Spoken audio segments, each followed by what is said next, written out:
Սոցիալապես անապահով քաղաքացիների համար պոլիկլինիկաներում անվճար բուժօգնություն ստանալու հնարավորությունն իսկական փրկություն է, բայց իրենց իրավունքների մասին չտեղեկացված քաղաքացիները շարունակում են վճարել եւ վճարովի եւ անվճար բուժօգնության դիմաց։ Այսօր ազատ գոտում կպարզենք, թե ինչ արժե անվճար բուժօգնությունը։ Մեր առաջին հյուրը հաճախ է օգտվում պոլիկլինիկայի ծառայություններից։ Իր հարուստ փորձից գիտի, որ անվճար է միայն խորհրդատվությունը, իսկ հետազոտության ու բուժօգնության համար պետք է վճարել։ Ինչը չի բավարարում Ռոբերտ Ահարոնյանին, կպարզենք հենց հիմա։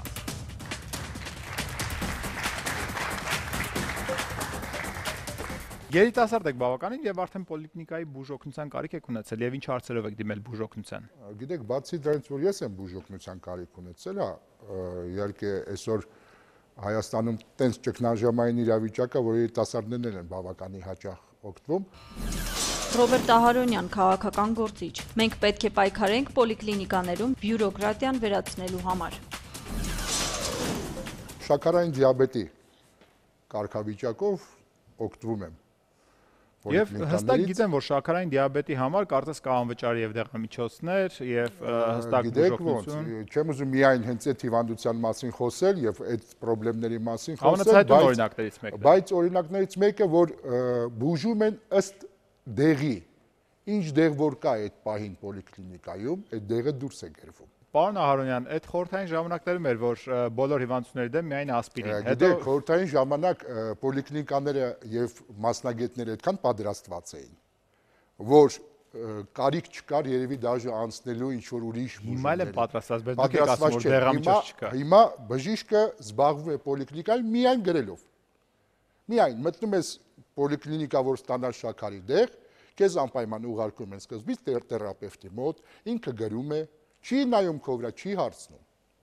Դա մենակ մեր պոլիկլինիկայի մասին չի խոսքը, ընդհանրապես տենց։ Հետո գնում է շաքարի բժիշկի մոտ, էնդոկրինոլոգի, ինքը չի հիշում, քեզ ինքը մենակ գրում է։ Վերջում այդ թղթերը հավաքեցին, ինչ է տեղի ունենում։ Հավաքեցին այդ թղթերը։ Մակուլատուրան ձեռքիդ է։ Հետո մակուլատուրան, բյուրոկրատիզմի մակուլատուրան ամբողջությամբ ձեռը, դու գնում ես գլխավոր բժշկի օգնականի մոտ, որ ինքը ստորագրի կնքի։ Այդ պարտադիր է օգնական։ Պարտադիր։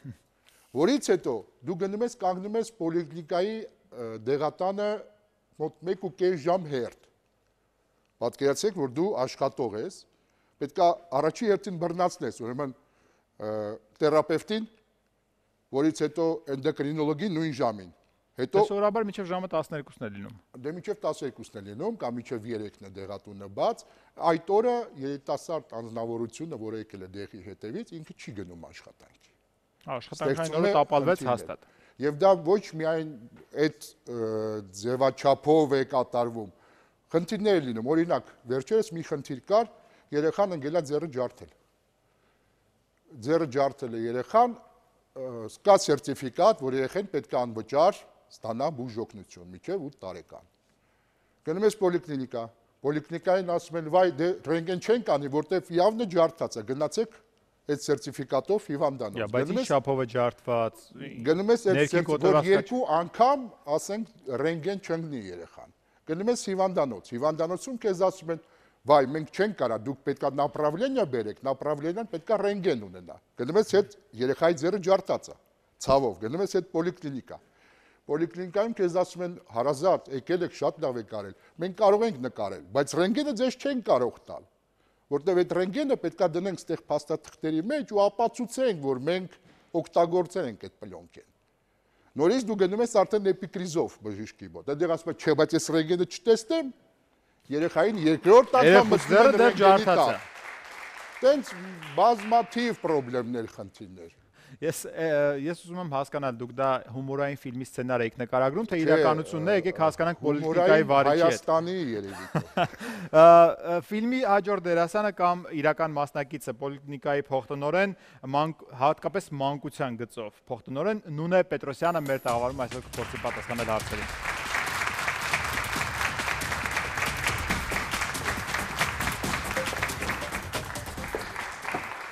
Բարև ձեզ Տիկին Պետրոսյան, ժպիտս չեմ կարող զսպել, որովհետև խոսենք բյուրոկրատիայի մասին նախ, այնուամենայնիվ խոսենք բյուրոկրատիայի։ Արդյոք իսկապես այդքան շատ բյուրոկրատիա կա եւ բոլորը գրագրությամբ են զբաղված եւ որևէ լուրջ բուժզնություն չի կատարվում։ Միայն կխնդրեի, որ միայն ձեր պոլիկլինիկայի մասին չխոսեք, այլ ընդհանուր վիճակի մասին խոսեք, եթե կարելի։ Պետության կողմից ազգաբնակության ուրեմն համար նախատեսված չափորոշիչներով առաջնային բուժօգնությունն ունի բավականին մեծ հսկայածավալ աշխատանք, որը դա մեր ամենօրյա աշխատանքն է եւ շատ կարեւոր մի գործ ենք մենք անում։ Նունե Պետրոսյան, Երևանի թիվ 19 պոլիկլինիկայի փոխտնօրեն։ Անկախ նրանից, թե բնակիչը որ բուժ հաստատությունում է կցագրված, անհետաձգելի իրավիճակներում սպասարկվում է անվճար։ Եթե մենք վերաբերենք այդ ամբողջ հսկայածավալ աշխատանքը որպես բյուրոկրատական աշխատանք, միգուցե եւ ինչ-որ էլեմենտներ կարող ենք այնտեղ մենք նկատել, բայց մենք ունենք հստակ չափորոշիչներ առողջապահության նախարարության կողմից նախարարի հրամանով, որ մենք չենք կարող խախտել չափորոշիչով սահմանված կարգերը եւ ընթացակարգերը։ Այսինքն օրինակ ես վերջին դեպքը որ հիշեցի, չափորոշիչների մեջ գրված է, որ ռենտգենի 1 լենտ պետք է լինի, որն էլ պետք է անպայման հաշվետվությունների մեջ կիրառվի։ Եթե ուղեգիրը ստացել ես, որ պետք է այդ ռենտգենը ներկայացնես հիվանդանոց եւ հիվանդանոցում ստանաս կոնկրետ ստացիոնար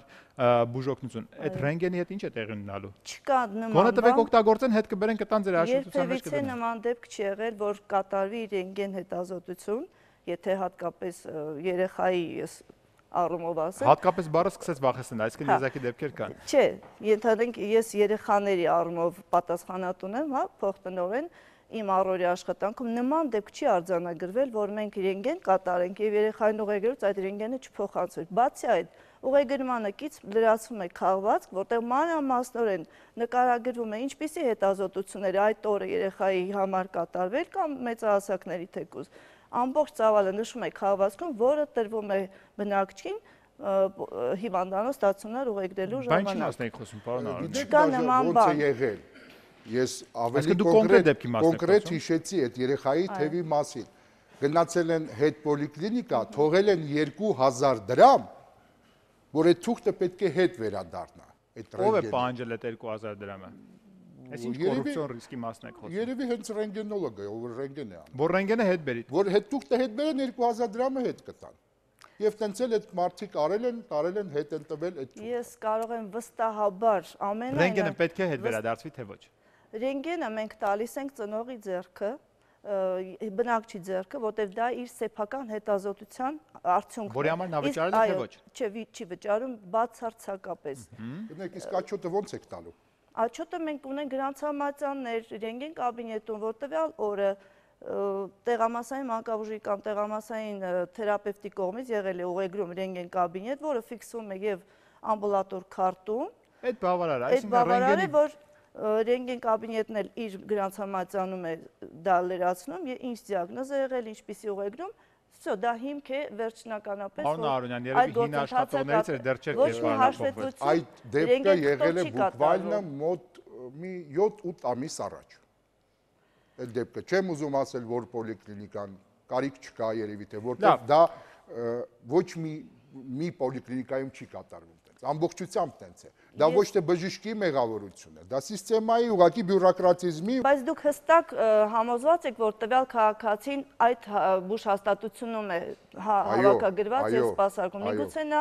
այլ բուժ հաստատության եւ եկել է վճարել է, հնարավոր է։ Այսինքն այստեղ էլ խնդիր կա։ Այդտեղ խնդիրը որ առումով է, որ եթե այլ հաստատության ենթադրենք 18 պոլիկլինիկայի մոտով քայլելիս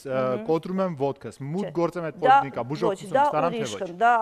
արդեն անհետաձգելի բուժ օգնության ծավալի մեջ է, դա կատարվում է անվճար։ Իսկ եթե ուղղակի Բայց իմ հաշվետվությունը ո՞նց է տալու այդ պոլիկլինիկան, այսինքն կոնկրետ այդ դեպքի։ Դա անհետաձգելի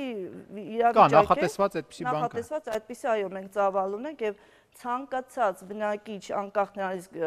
հավաքագրված է, կցագրված է տվյալ բուժ հաստատությունում թե ոչ, անհետաձգելի իրավիճակները սպասարկում են մեր բուժ հաստատությունում, պոլիկլինիկ ծառայության։ Լավ, հիմա համակարգի մասին խոսելիս ես առաջարկում քաղաքապետարանի ներկայացուցիչին նույնպես հրավիրենք տաղավար, այսօր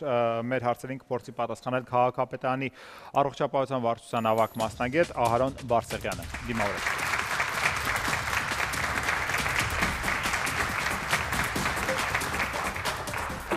Բարև ձեզ, պարոն Բարսեղյան։ Խոսում ենք համակարգային լուրջ հիմնախնդիրներից։ Ըստ պարոն Ահարոնյանի մեղադրանքի, պարոն Ահարոնյանը այսօր ես ինչպես հասկացա ներկայացնում է նաև ոչ միայն իր տեսակետը, այլ նաև ուսումնասիրությունների արդյունքում հավաքված հարցերը։ Կան մի քանի խնդիրներ, հիմնախնդիրներ։ Խոսքը վերաբերում է նախ ավելորդ քաշքշուկին, բյուրոկրատիային, գրագրությանը ավելորդ, որը այդ պահին փոխանական հետաձգելի բուժօգնություն կատարվի, այլ ավելորդ գրագրություն է կատարվում, դեղամիջոցների բացակայությանը, երբեմն դեղերի պատճառով առաջացած հերթերին, որի պատճառով մարդը երբեմն զրկվում է իր աշխատանքային օրը օգտագործելու իրավունքից, եւ այլն, եւ այլն, եւ այլն։ Ինչ տեսակի բողոքներ են ձեզ հասնում, քաղաքապետարան հասնում այս խնդիրների շուրջ։ Քաղաքապետարանի թեժգծում մենք ստանում ենք պարբերաբար որոշակի դժգոհություններ քաղաքացիներից, այդ դժգոհությունները լինում են տարբեր բնույթի եւ կապված որոշ դեպքերում եւ դեղորայքի տրամադրման process-ի հետ կապված նաև բյուրոկրատիա եւ այլն եւ այլն։ Բնականաբար այսօր պոլիկլինիկայում կա խնդիր հաշվետվությունների, կատարված ծառայությունների ֆիքսման, անհրաժեշտության վերաբերյալ, որովհետեւ անվճար է եւ դա պետք է ներկայացվի համապատասխան մարմիններին, այնտեղից ստացվի համապատասխան ֆինանսավորում։ Սակայն դա այն ծավալը չի կազմում, որ մենք այսօր փորձեցինք ներկայացնել, որովհետև այստեղ ներկայացվեց, որ բժիշկը ընդհանրապես չի զբաղվում բժշկական գործունեությամբ, այլ ուղղակի զբաղված է գրագրությամբ։ Իրականում դա այդպես չէ։ Ահարոն Բարսեղյան, Երևանի քաղաքապետարանի առողջապահության վարչության ավագ մասնագետ։ Ամբուլատոր ծառայություններից դժգոհությունները կարծրատիպերի հետևանք են։ Բժիշկը որոշ ժամանակ իր հիվանդի հետ շփվելուց որոշ ժամանակ միանշանակ տրամադրում է որոշակի բժշկական փաստաթղթերի լրացմանը, որոնք որ հաստատված են առողջապահության նախարարի համապատասխան հրամաններով։ Սակայն դա ոչ մի ձև չի կարող անդրադառնալ բժշկի կողմից մատուցած ծառայությունների որակի վրա։ Իսկ եթե դեղամիջոցների մասին խոսեցինք, հենց կոնկրետ շաքարային դիաբետի օրինակը, քանի որ շատ ցայտուն է, խոսենք այդ մասին, բժիշկը բուժումը նշանակում է ըստ այդ պահին տրամադրված դեղամիջոցի։ Շաքարային դիաբետի համար քանի տեսակի դեղամիջոց է նախատեսված այսօր մեր պոլիկլինիկաներում, որպեսզի որպես անվճար դեղամիջոց տրամադրվի մեր քաղաքացիներին։ Ես դեղամիջոցների ցանկին նայած որ տիպի, եթե շաքարային դիաբետի առաջին եւ երկրորդ տիպեր գոյություն ունի։ Տիպերը ասենց ասենք, եթե նույն հիվանդը ստացող եւ չստացող նույն հիվանդը ստանում է դիաբետոն եւ գալիս ես մյուս անգամ մյուս ամիս ստանալու, քեզ ասում են, գիտես ինչ չկա, դու ստիպված թողում ես դա, գնում ես պոլիկլինիկայում դեղատանը ձեռք բերելու այդպիսի բան։ Կուզենայինք դա, ասինքն անընդհատ կրկնվող process է, թե դա երբեմն 1-2 անգամ։ Անկեղծ լինեմ, ես ինքս էլ ցավոք մեր տանը նույնպես կա շաքարային դիաբետով տառապող եւ այդ խնդրին եւս առնչվել եմ։ Այդ խնդիրը պայմանավորված է ինչով։ Ուրեմն համաձայն Հայաստանի Հանրապետության օրենսդրության գնումներն իրականացվում են պետական գնումների մասին օրենքի պահանջներին համապատասխան։ Համաձայն որի առողջապահության նախարարությունը ձեռք է բերում համապատասխան դեղորայք, որը եւ տրամադրվում է բուժհաստատություններին։ Տվյալ պահին որ դեղորայքը որ ձեռք է բերում, այդ դեղորայքին տրամադրում է բուժհաստատությունը եւ բուժհաստատությունը այդ դեղորայքին տրամադրում է քաղաքացիներին։ Ըստ օրգանիզմը սովորել է տվյալ դեղամիջոցը։ Ըստ էության, նու համաձայն մեր օրենսդրության մենք դեղորայքի անվանում կամ ֆիրմային անվանում նշելու իրավունք չունենք, այլ պետք է նշենք ազդող նյութը, ջեներիկը։ Տվյալ պարագայում ես լիազորված չեմ պատասխանելու, մասնագիտական ունակություններ չեմ բավարարում պատասխանելու, թե արդյոք մյուս նշած դեղը ջեներիկով նույնն է, բայց եթե նույնն են, ապա համաձայն գնումների մասին օրենքի հաղթում է այն դեղորայքը մրցույթի արդյունքում, որը որ ավելի էժան է։ Էժան գնված դեղորայքը տրամադրվում է բուժհաստատություններին, բայց ըստ էության դրանք նույն դեղորայքն են, նույն ազդող նյութով, նույն բաղադրությամբ եւ ըստ էության դա միայն հոգեբանական խնդիր է քաղաքացիների մոտ, որ իրենք չեն ցանկանում նույն դեղորայքի հետ անցկացնեմ պարալել մեր կոմունիստական ժամանակաշրջանի։ Գիտեք, ճիշտը ոնց է, ես տեսեմ այդ ժամանակներն անցան։ Ես ուզում եմ այսօրվա պատկերը տեսնելու համար հստակ ունենք տեսանյութ։ Եկեք տեսանյութը իմացնենք ինչ է կատարվում, հետո հանգիստ կանցնենք այդ ձեր հիմնավորելու համար, որպեսզի մենք մեզ թույլ տանք այդպիսի դեղորայքի ձեռբերում եւ տրամադրում։ Որպեսզի հիմնավորում ունենանք։ Այո, որ հիմնավորենք։ Տեսնենք իրականում ինչպես է տրամադրվում դեղորայքը այսօր մեր պոլիկլինիկաներում, Արաքս Թադևոսյանի նրա գործընկերների պատրաստած տեսանյութը։ Բարի երեկո։ Հայաստանում ամբուլատոր ծառայություններն անվճար են, թղթի վրա այո, բայց քաղաքացիները շարունակում են բողոքել, որ անվճար է միայն անունով։ Թե ովքեր եւ ինչպես կարող են օգտվել անվճար բուժօգնությունից եւ արդյոք նրանք գիտեն իրենց իրավունքների մասին, փորձել է պարզել Արփինե Սիմոնյանը։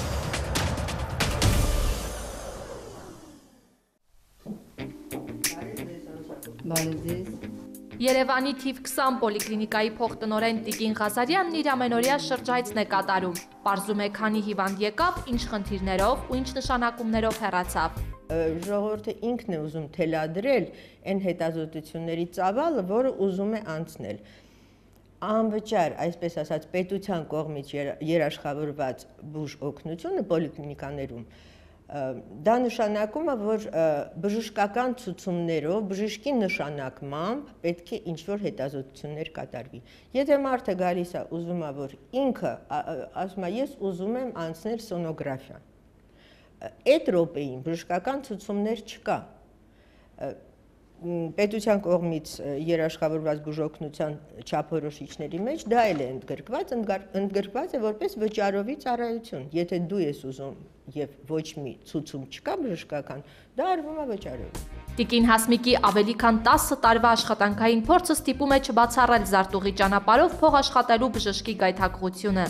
Ես չեմ բացառում, որ բոլորս էլ մարդիկ ենք, հնարավոր է, որ այդպիսի դեպքեր լինում են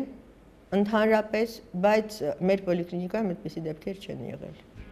Անվճար բուժօգնություն ստանալու համար պոլիկլինիկա շտապող քաղաքացիները դեռ հիասթափություն են ապրում։ Անվճար բուժօգնության անվան տակ տեղամասային պոլիկլինիկաների բժիշկները երբեմն իրենց ծառայությունների սեփական գնացուցակն են ներկայացնում։ Չի, հա, 3000 դրամ ուծեցի, էխոյով նայեց։ Կարող է հազարս մի անգամ տվել 200 դրամանոց ինչ-որ դեղ քնելու, հանգստացնելու տունի պոմագայը։ Գնային մրցակցություն չկա, նույն գներն են թե մարզերում, թե Երևանում։ Դժկամության, անվճարի փոխարեն վճարի դիմաց սպասարկելուց բացի պոլիկլինիկաներում երբեմն մարդիկ ամիսներով իրենց անվճար դեղերին են սպասում, չկա ու չկա։ Շատ մունաթով չկա, չունենք, չենք ստացել։ Ինսուլին չկա, 10 օր ինսուլին չկա։ Այդ մարդը ինսուլինը պրծել է, ինսուլին չունի։ Կամ նալերը պետք է տնկի, կամ պետք է գնա առնի։ Չնայած դժգոհություններին, քաղաքացիները անուշադիր չեն նաև դրական փոփոխությունների նկատմամբ։ Գոհ քաղաքացիներ կան եւ մարզային, եւ Երևանի պոլիկլինիկաներից։ Բողոքելու բան չունեմ, նորմալ է ամեն ինչ։ Նու նախ վերաբերմունքը, նախ այն որ անվճար է ամեն ինչ իրոքից։ Առաջ այդպես չէ, ինչքան ասում էր անվճար չէր։ Քանաքեր Զեյթուն համայնքի պոլիկլինիկայի այցելուներից է, մեծ առաջընթաց է նկատել։ Չէ, բացարձակ, անգամ էխոն, սոնոգրաֆիա, ամեն ինչը անվճար։ Պոլիկլինիկաների անվճար բուժ սպասարկումից օգտվում է նաև Սիսյանցի Պետրոս Պապին, գոհ է ու շնորհակալ։ Գնացել եմ, ասել եմ, դեղ եմ տվել ջրի, իհարկե։ Ես էլ որ մեկ պատամը մի քիչ շաքարում եմ, գնում եմ անալիզ են անում այդ շաքարի բանի, փող բան չեմ վերցնում, իմ տարեքին երևի ընդհանրապես է ձև որենք չեմ վերցնում։ Ամբուլատոր անվճար բուժօգնություն ստանալու նպատակով Երևանի պոլիկլինիկաներ այցելել է մոտ 5 միլիոն մարդ, ինչը զարմացրել է նույնիսկ դրանց տնօրեններին։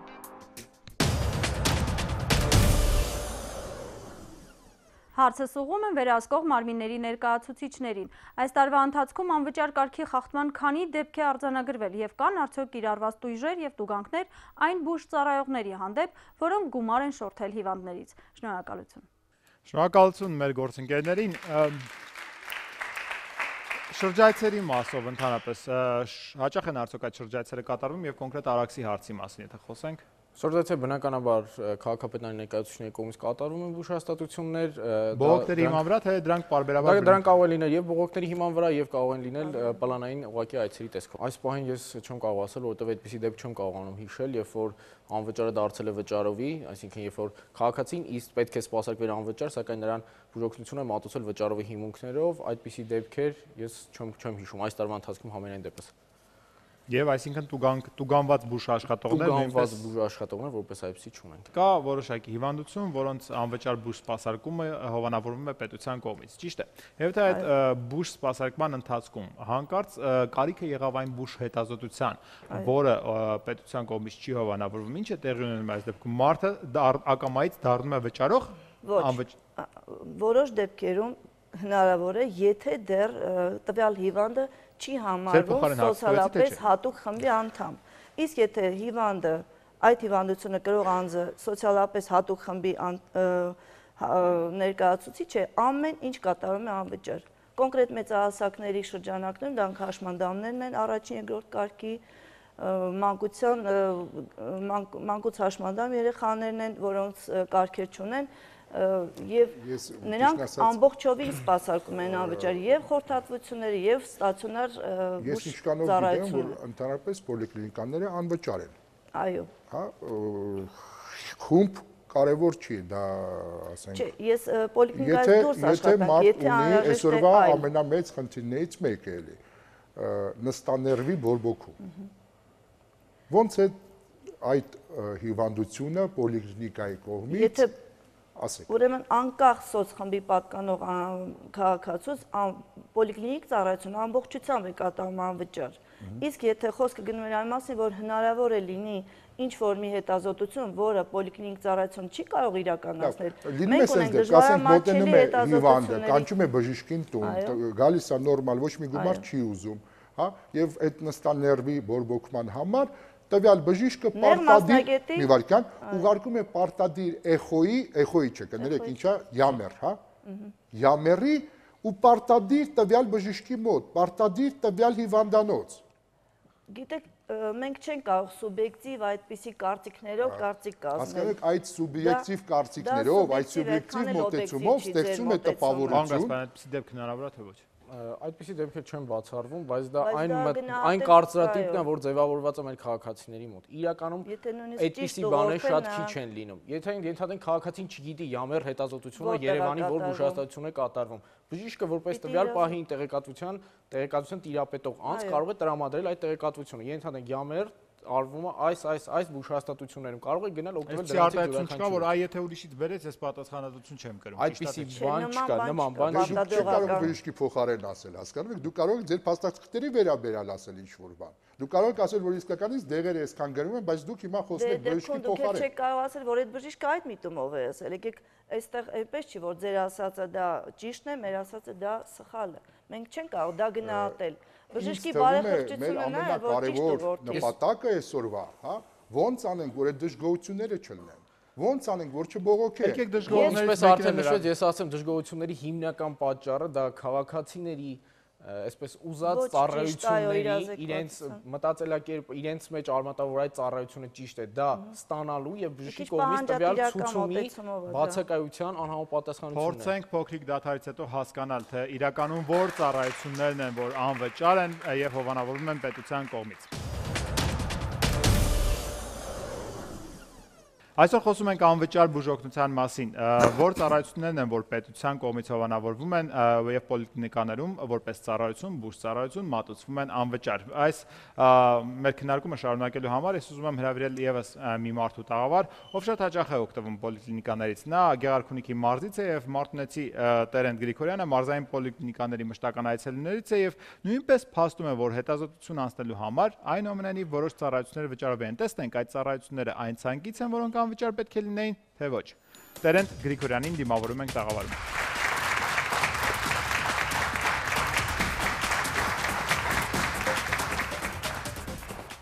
Բարև ձեզ։ Պարոն Գրիգորյան, մենք տեսանյութում էլ փաստեցինք, որ մարզերի եւ Երևանի համար տարբերություն որպես այդպեսին չկա վճարովի եւ անվճարի առումով, հատկապես սակագների առումով։ Ինչն է վճարովի ձեզ մոտ մարզերում եւ ինչից եք դուք բողոքում, որ պետք է իրականում ստանայիք անվճար։ Խոսքը պոլիկլինիկաների մասին է։ Պոլիկլինիկաների, այո։ Ճիշտն ասած, քաղաքում ուրիշ են բարքերը, մարզերում ուրիշ են, կոնկրետ Մարտունիում, մեր մարզի ամբողջ մարզի մասին չեմ կարող ասել, բայց Մարտունու մասին կասեմ։ Բոլորովին տարբեր է Մարտունիում բուժսպասարկումը պոլիկլինիկաներում։ Տերենտ Գրիգորյան, Մարտունու բնակիչ։ Սովորաբար անվճար դեղորայքը էժանագին է եւ չի օգնում։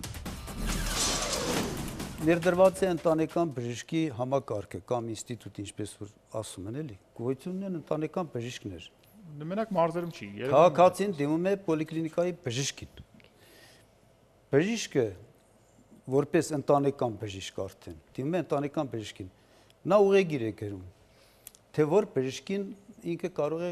այցելում կարող է դիմել, պացիենտը կարող է դիմել բժշկին։ Այս ընթացքում հələ փող չի գնացել, չէ, հələ ոչ մի կոպեկ։ Եվ ուղեգիր գրելուց ոչ մի կոպեկ չի վճարում։ Այդ ուղեգիրը տանում տալիս է բժշկին,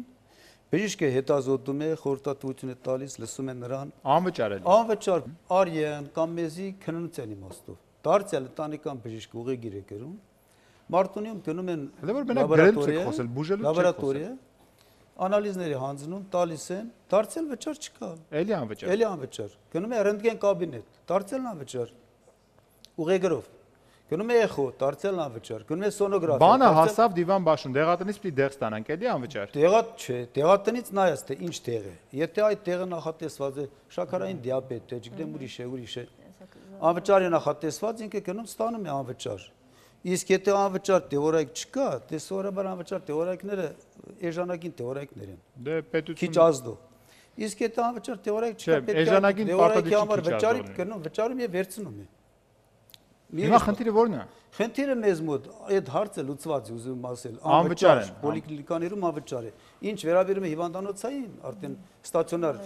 բուժմանը, ես չեմ կարող այնտեղ ասել, ինչ գնացուցակա, որ հիվանդի համար, որ բանի համար։ Մյուսը մարզերում գոյություն ունի նաև մի շատ մարդկային գործոն կարևոր հանգամանք, որ քաղաքում չկա։ Ինչն է դա։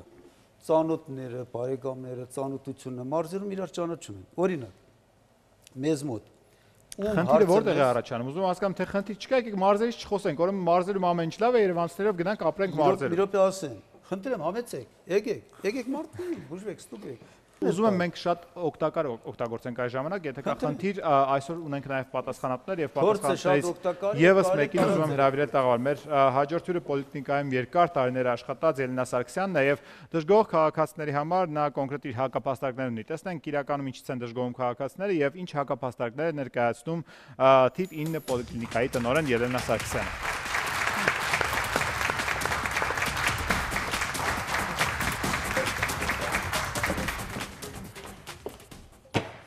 Բարև ձեզ, Տիկին Սարգսյան, հիմնական բողոքները ոնց հասկացանք Երևանից են եւ դուք Երևանի պոլիկլինիկաներից մեկի տնօրենն եք։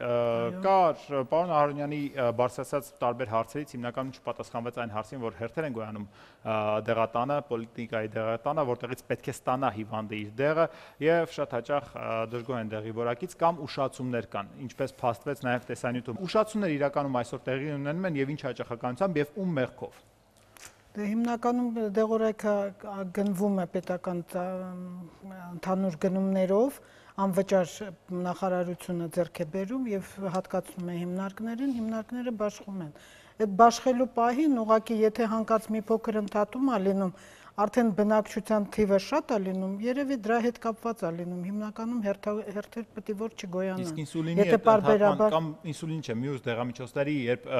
ընդհատումներ են տեղի ունենում մատակարարման մեջ, ինչ հանի բնակիչը այդ դեպքում։ Ընդհանրապես մենք ունենք մեր պոլիկլինիկաներում իրավունք գնումներ կազմակերպելու, մենք տարեկան ծավալով նախատեսում ենք, պլանավորում ենք եւ պարբերաբար ստանում ենք, այդպես չի լինում, որ ենթադրենք այդ դեղորայքը պետք լինի ու չլինի։ Ելենա Սարգսյան, Երևանի թիվ 9 պոլիկլինիկայի տնօրեն։ Պոլիկլինիկաներն ինքնուրույն գնումներ կազմակերպելու իրավունք ունեն եւ եթե որևէ տեղ չկա, ձեռք է բերում իր միջոցներով։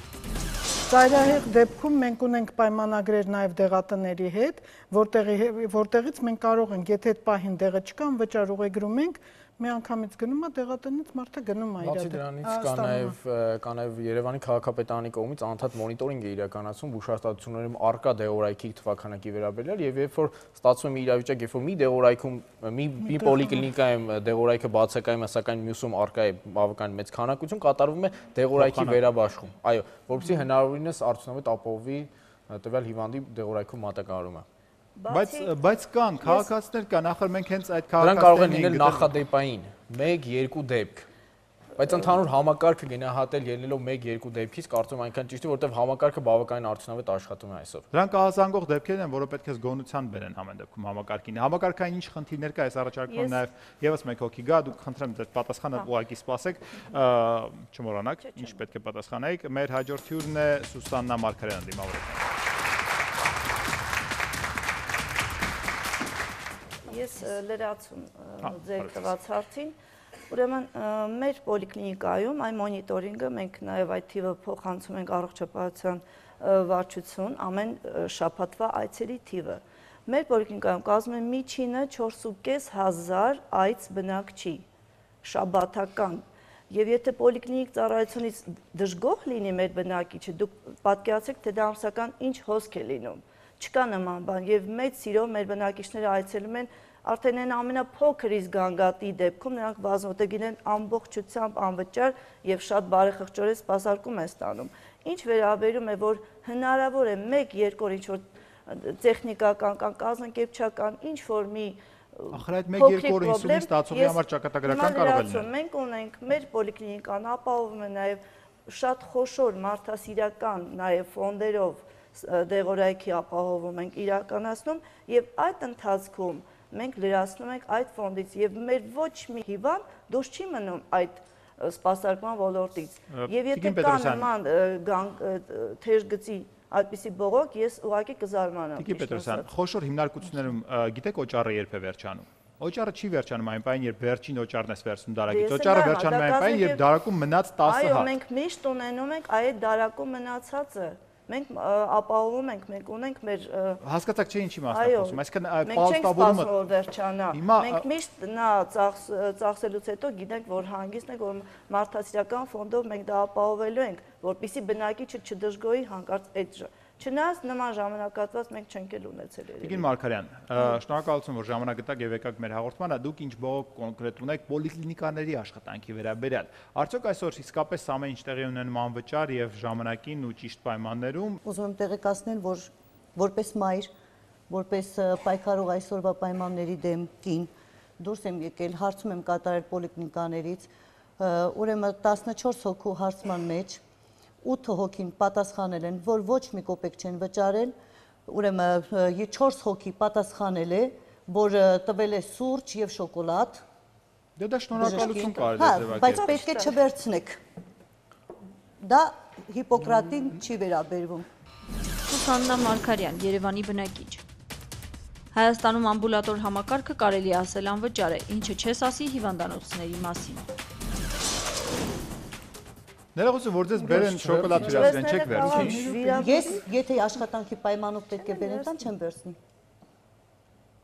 Լավ, կատեղ կհամաձայնվենք, կատեղ ոչ, բայց մնացածը պատասխան չեն տվել, սենց են արել ու գնացել, թևերը թափ են տվել ու գնացել։ Բայց փաստորեն ընդհանուր պատկերը բացասական չի ամենակարևորը։ Բացասական չի եղել պոլիկլինիկայի հարցով։ 14-ից 8 գումարած 4-12, այսինքն մնացած ասածը 2 եւ 4 հոգին պատասխանել են, որ ընդեղ այսինքն բացասական պատասխան ընդհանրապես չունեն։ Չգիտեմ, որովհետեւ հավանաբար չեն էլ օգտվում։ Չեն էլ օգտվում։ Այսինքն ընդհանուր աշխատանքը եւ համակարգը նորմալ է կազմակերպված, կան առանձին դեպքեր, որոնք գյուղ չկա շունչ չլինի տարբերակով, իհարկե պետք է լինեն։ Իսկ իրականում ինչ խնդիրներ կան այսօր համակարգում։ Խնդիրները այսօր կապված են հիվանդանոցային համակարգի հետ։ Այդ համակարգն է շատ ահավոր։ Պարոն Բարսեղյան, ես պիտի հարց ունեմ, այս մոդելը, որ ներդրվել է մեր երկրում եւ խոսում ենք անվճար բուժօգնության մասին, որ երկրից է սա փոխառնված։ Ուրեմն սա մի քանի երկրների ուղղակիորեն սինթեզ է, որովհետև մի քանի երկրներից տարբեր մեխանիզմներ բերվել են այստեղ կա եւ խորհրդային ժամանակահատվածից եւ ժամանակից երկրներից կիրառվող մոդելների տարեր։ Ինչ վերաբերում է հիվանդանոցային բուժօգնությանը, ես կցանկանայի անդրադառնալ, մասնավորապես այսօր հիվանդանոցային բուժօգնությունը մենք պետք է տարանջատենք երկու տեսակի՝ անվճար, այսինքն պետության կողմից երաշխավորված անվճար հիվանդանոցային բժշկական օգնություն եւ սպասարկումը։ Երկու խմբի, դրանք հիվանդությունների խմբեր, որոնք որ անվճար են, այսինքն հասարակության բոլոր շերտերի համար, այսինքն եթե դուք տառապում եք տվյալ հիվանդությամբ, անկախ նրանից դուք սոցիալապես անապահով հատուկ խմբերում ընդգրկված եք թե ոչ, տվյալ բուժօգնությունը ձեզ համար կազմակերպվում է անվճար հիմունքներով։ Դրանք հիմնականում սոցիալական հիվանդություններն են, մասնավորապես տուբերկուլյոզ, աղիքային ինֆեկցիոն հիվանդություններ,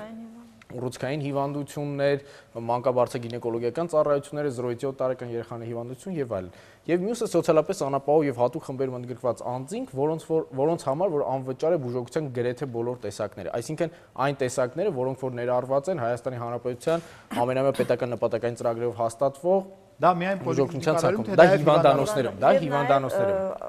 անհետաձգելի վիճակներ։ Անհետաձգելի վիճակները դրանք այլ խումբ են։ Այ եւ անհետաձգելի վիճակների մասին խոսենք եւ այդ անվճար բուժօգնության, որ հատուկ խմբերի համար տրամադրվում է։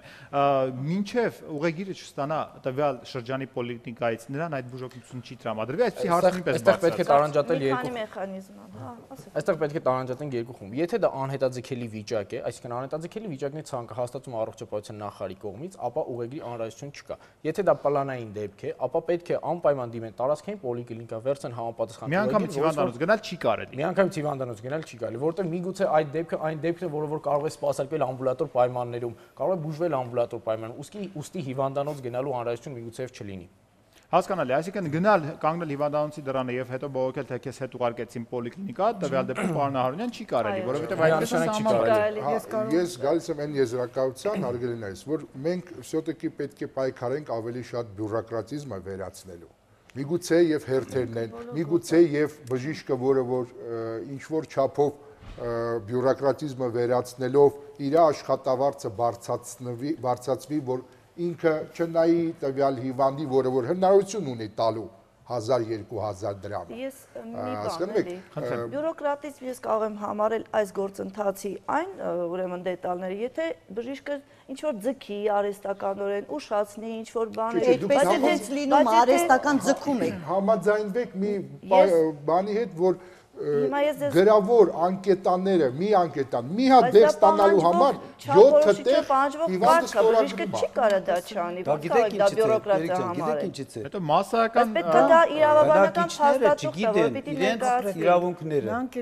շատ թույլ է բժշկական գիտելիքների պրոպագանդան բնակչության շրջանում, շատ թույլ է առողջապահական խնդիրների պրոպագանդան։ Ես մի բան էլ ուղեկիցների հետ կապված։ Շատերը գիտեն, թե պոլիկլինիկաները վճարովի են, դրա մեջ այդպիսի բան չկա։ Բոլոր չափորոշիչները փակված են պատերազմից, բազմիցս ամբողջ չափորոշիչները բայստեղս ցավում է երեխուն պետքա տանեմ բժշկի ասեմ, իսկ ինչի՞ չես տանում, ասում փող ունեմ որ տանեմ։ Չէ, սխալ հիվանդանոցային բուժօգնության մասին, դե կարանտին հիվանդանոցային, պարտադիր հիվանդանոցային։ Տար, ասма մոնատ են գալի, մի հատ դույրանց վրա մոնաթարի։ Ես ուրեմն ուղեգրման մեխանիզմը եկեք տարբերենք։ Մի քանի ձևով մեխանիզմի մասին խոսեցինք, հասկացանք, այսինքն։ Չէ, այնտեղ կա նրբություն, ես հիմա կասեմ։ 0-7 տարեկան երեխաները ունեն հավաստագիր, բայց դա դեռ չի նշանակում, որ ծնողը կարող հավաստագիրը վերցնի,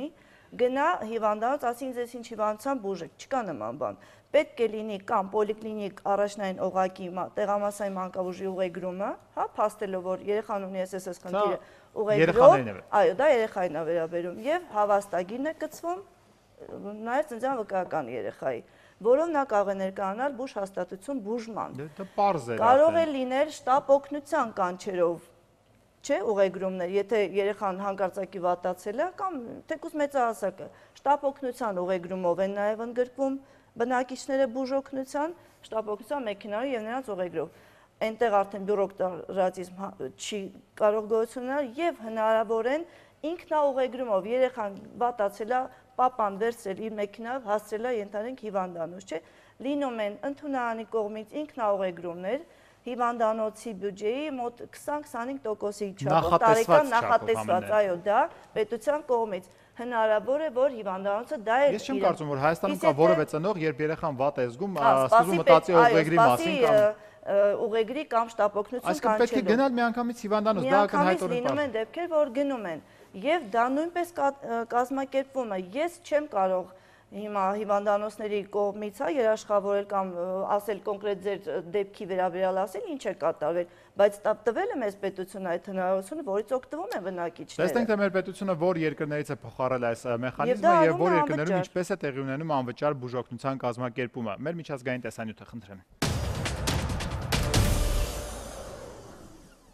Յուրաքանչյուր ռուսաստանցի ունի առողջապահական ապահովագրության քարտ, որը իրավունք է տալիս անվճար բուժօգնություն ստանալ ցանկացած մարզի, ցանկացած պետական պոլիկլինիկայում, անկախ գրանցման վայրից։ Մինչդեռ քաղաքացիների անտեղյակությունն իրենց անվճար բուժում ստանալու մասին երբեմն ծանր հետևանքներ է ունենում։ Վլադիվոստոկում 16-ամյա առողջ աղջկան տեղամասային կլինիկայում քաղցկեղ են ախտորոշել եւ սկսել բուժում, որն արժեցել է 380,000 ռուբլի։ Քիմիաթերապիան ավարտելուց հետո աղջիկը դարձել է առաջին կարգի հաշմանդամ։ Այս դեպքը հետաքննող ORT-ի թղթակիցը փորձել է անձամբ անցնել անվճար բուժօգնություն ստանալու ճանապարհը։ 4 պոլիկլինիկայից միայն մեկում են նրան ընդունել։ Մյուսներում բժիշկները պնդել են, որ պարտավոր չեն անվճար սպասարկել իրենց տեղամասում չգրանցված հիվանդներին։ Թղթակիցը հետաքննությամբ արձանագրել է, Ռուսաստանում այսօր ոչ ոք չգիտի, թե որտեղ է ավարտվում անվճար բուժօգնությունը եւ սկսվում վճարովին։ Անվճար բուժօգնություն ստանալու նույն համակարգն է գործում նաեւ Ֆրանսիայում եւ եվրոպական այլ երկրներում։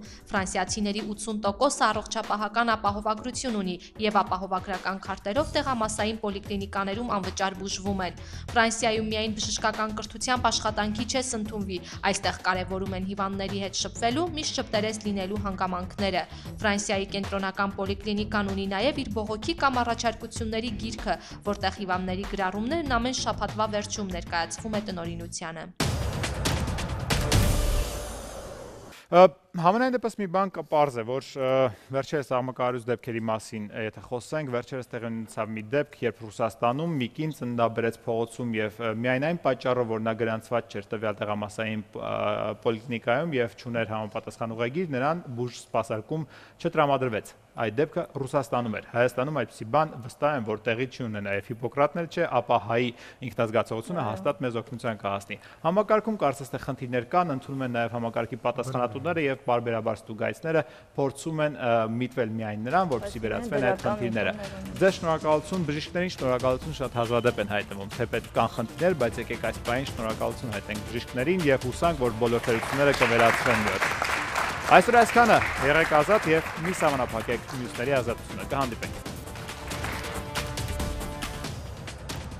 Դուք չգիտեք, որ այնտեղ արվում է 6 վալետ պատվաստանի, որի մեջ կա պոլիոմելիտ։ Ձեր տեղեկատվությունը այնքան կիսատ է։ Պոլիկլինիկայում կա վճարովի տեղ։ Եթե այդպիսի բան կատարվում է որևէ պոլիկլինիկայում, դա անօրինություն է եւ շատ վատ է, այսպես ասած։